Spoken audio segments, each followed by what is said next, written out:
Oggi parliamo della carie nei bambini. La carie è una malattia infettiva ad andamento cronico e degenerativo. Questo cosa significa?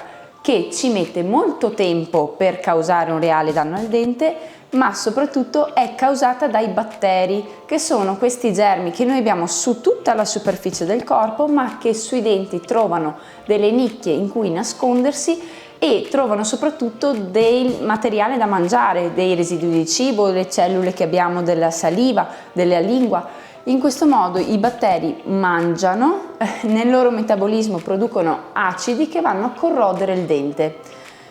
Cosa succede? Il dente dall'esterno verso l'interno, quindi dallo smalto verso la parte interna che si chiama dentina, viene corroso in modo graduale, arrivando quasi fino al nervetto del dente.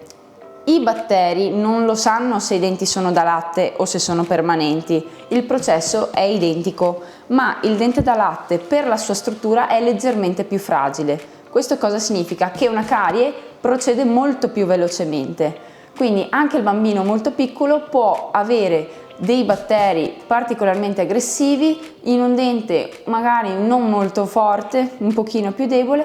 In questo modo la carie può diventare dolorosa anche precocemente.